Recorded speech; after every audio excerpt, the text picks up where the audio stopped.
우선은 상속세 개편 정말 많이들 기대하셨었어요.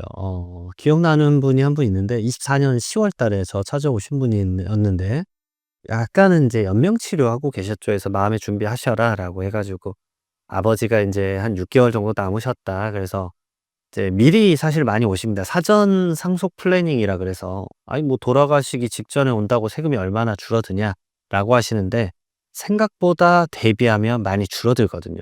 그래서 그분도 그 목적으로 저를 찾아왔을 때 제가 말씀드린 게 뭐냐면 제가 해줄 수 있는 부분도 있지만 제가 해줄 수 없는 부분이 있다. 근데 그 부분이 아주 긍정적인 요소가 있다라고 해서 뭐냐라고 했더니 지금 정부와 여당, 야당이 모두 세금, 상속세 공제를 개편하려고 한다. 그래서 긍정적으로 얘기 나누고 있다.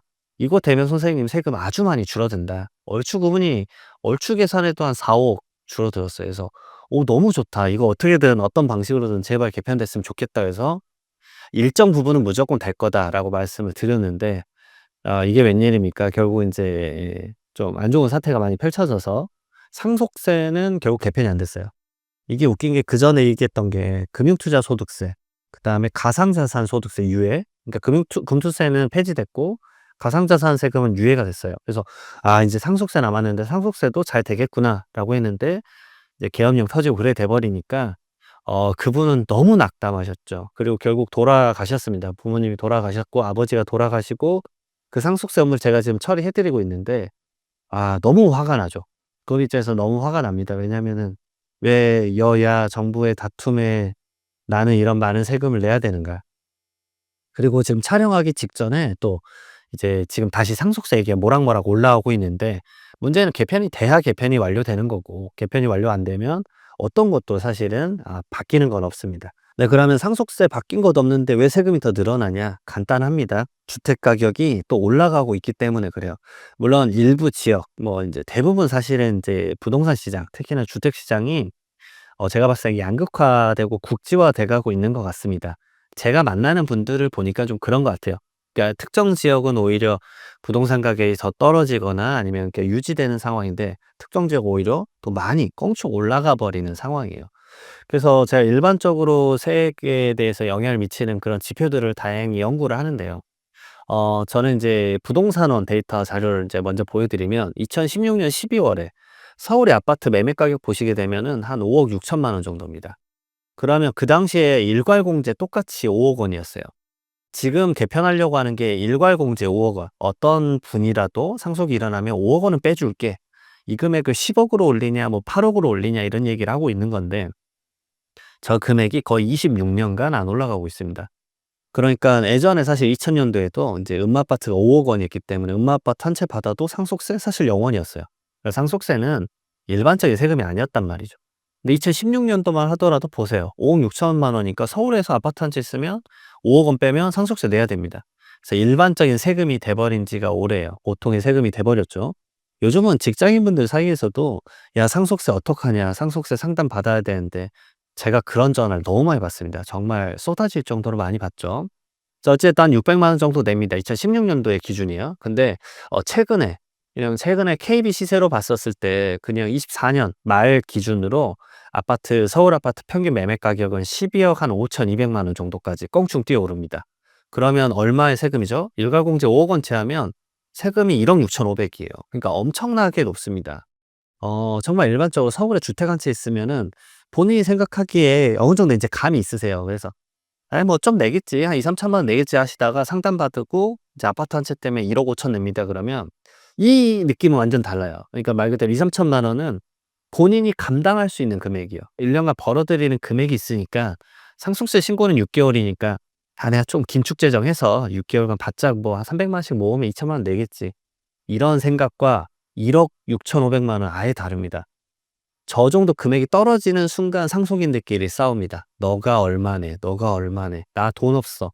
너가 대신 내." 그 1년 지나고 나서 또 갚으라고 하니까 안 갚고 싸우고 그러게 돼요. 저 금액은 말 그대로 부담입니다. 이게 되게 큰 벌든으로 다가오기 때문에 '저 금액이 인제 줄어들 것 같지 않다.'라는 게 제 첫 번째 말이에요. 결국은 그 물가 상승률에 맞춰서 공제가 올라가야 되는데 그게 올라가지 않게 돼 버리는 거죠. 그래서 그것에 따른 상속세가 계속 이제 부담이 되는 겁니다. 그래서 지금 물가 상승률 비춰봤을 때 제가 봤을 때 주택 가격은 계속 올라갈 수 있습니다. "왜 서울, 경기 얘기만 하냐?"라고 하실 수도 있는데 상속세를 내는 분들의 거의 70~80%가 서울, 경기입니다. 특히나 서울에 아주 밀집되어 있어요. 그래서 서울에 계신 분들, 특히나 집 한 채 있으신 분들은 상당 부분 걱정을 좀 하셔야 됩니다. 그리고 두 번째 원인은 뭐냐면 주택을 갖고 있지 않은 분들에 대해서 억울하셨죠? 그러면은 "주택 안 갖고 계신 분들도 세금 많이 떼드릴게요." 라고 제도가 바뀝니다. 제가 연초에 나왔었고요. 이걸 통해서 2 조를 더 걷겠다라고 벌써 국세청장님이 얘기를 했죠. 말 그대로 감정평가라는 사업을 진행을 합니다. 여러분들 상속세나 증여세 계산할 때 아파트는 가격 매기기가 쉬워요. 뭐 여러분들이 흔히 알고 있는 뭐 실거래가가 있으니까 말 그대로 같은 아파트 단지 내에 84제곱미터가 압동해서 뭐 20억에 팔렸다. 그럼 20억 끌고 와 가지고 쓰면 그 가액이 말 그대로 상속세에서도 시가 개념으로 잡히는 거예요. 근데 내가 뭐 다가구 주택이 있다거나 아니면 상가 주택이 있다거나 아니면 상가가 있다거나 그럼 가격을 어떻게 매기냐. 근데 그 가격을 못 매겼었어요. 그래서 대부분 기준 시가로 매겼죠. 기준 시가로 매기면 가액이 아주 싸져요. 말 그대로 대부분 시가 한 100 이라고 본다 그러면 그 기준 시가는 한 60 정도 합니다. 상속세는 외부에서 자금이 들어오지 않는 세금입니다. 말 그대로 부담이 너무 커요. 내가 이거를 판다 그러면 100억에 팔고 세금을 40억 내라 그러면 외부에서 자금이 100억이 들어오니까 40억을 낼 수 있단 말이죠. 근데 상속세는 100억을 받는데 무상으로 받기 때문에 40이 없어요.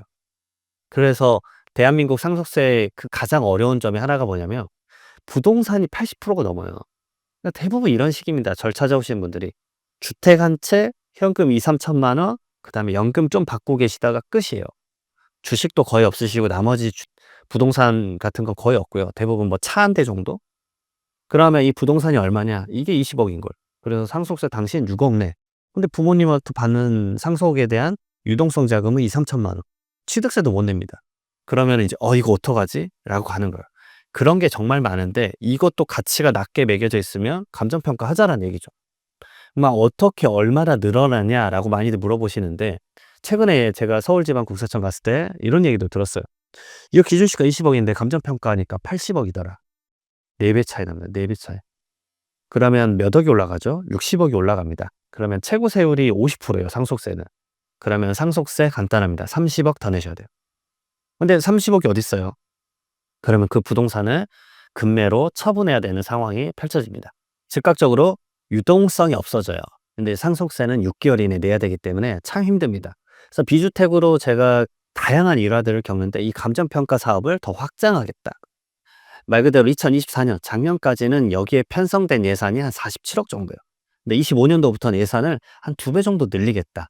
그래서 90 몇 억의 예산을 편성을 해 놨어요. 그래서 사실 이거를 지금 따내려고 감정평가 법인에서는 엄청나게 치열하게 조달청에서 국세청이 올린 것에 대해서 프레젠테이션하고 수임받으려고 노력을 엄청나게 했었다라는 후문도 알고 있습니다. 그럼 이거 해봤자 뭐 얼마나 올라가냐 뭐라고 볼 수 있는데 이걸로 지금 더 거두려고 했던 세수가 엄청나요. 정말 엄청나게 큰데 말 그대로 지금 작년 같은 기준으로는 원래 4.7조로 신고했던 상속재산가액이 7.7조가 된 거예요. 말 그대로 3조나 상속재산가액이 더 증가된 겁니다. 거기다 기준도 더 높였습니다. 말 그대로 기준에는 이 기준시가와 그다음에 감정평가 금액이 5억 원, 지금은 5억 원이 되는데 기존에는 10억 원, 그다음 10% 이상 차이가 나면은 "감정평가 우리가 내부적으로 하겠습니다."라고 말을 할 수 있었다는 기준이었는데 이걸 5억 원과 10%로 바꿨어요. 그래서 웬만한 분들은 여기에 전부 다 해당합니다.